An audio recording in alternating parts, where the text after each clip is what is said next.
Selamat datang dalam program Baca Alkitab Setiap Hari oleh GBI Jelambar Timur bersama saya, Ica Maloti. Roma pasal 6. Mati dan bangkit dengan Kristus. Jika demikian, apakah yang hendak kita katakan?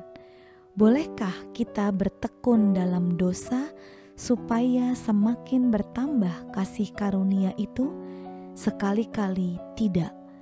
Bukankah kita telah mati bagi dosa? Bagaimanakah kita masih dapat hidup di dalamnya? Atau tidak tahukah kamu bahwa kita semua yang telah dibaptis dalam Kristus telah dibaptis dalam kematiannya?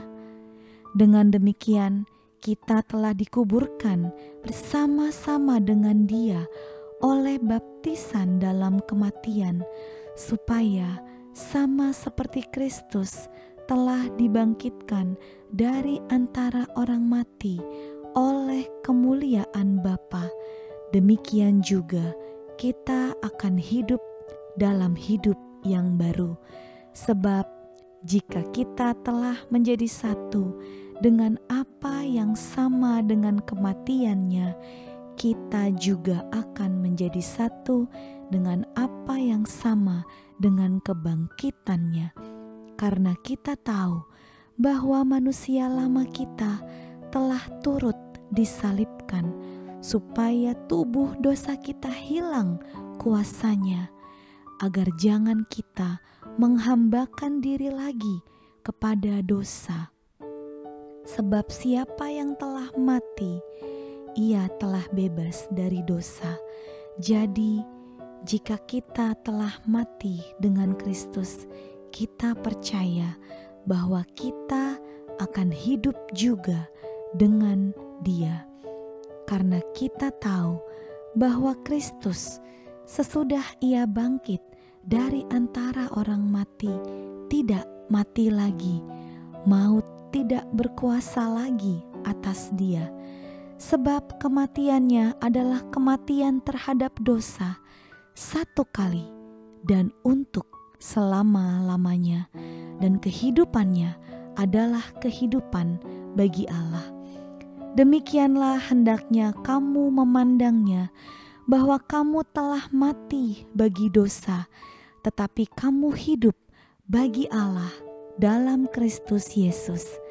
Sebab itu, hendaklah dosa jangan berkuasa lagi di dalam tubuhmu yang fana, supaya kamu jangan lagi menuruti keinginannya.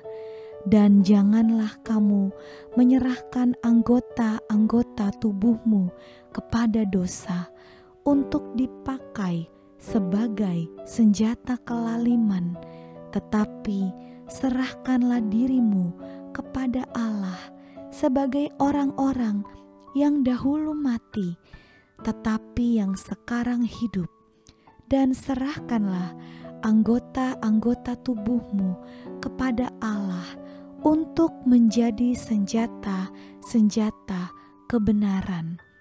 Sebab kamu tidak akan dikuasai lagi oleh dosa, karena kamu tidak berada di bawah hukum Taurat, tetapi di bawah kasih karunia. Dua macam perhambaan. Jadi bagaimana? Apakah kita akan berbuat dosa karena kita tidak berada di bawah hukum Taurat, tetapi di bawah kasih karunia? Sekali-kali tidak.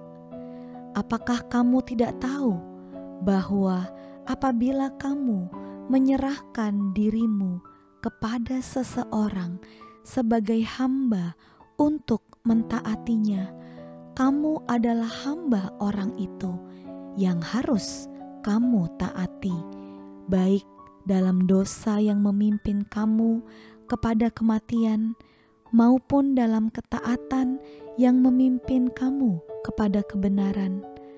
Tetapi syukurlah kepada Allah, dahulu memang kamu hamba dosa, tetapi sekarang kamu dengan segenap hati telah mentaati pengajaran yang telah diteruskan kepadamu.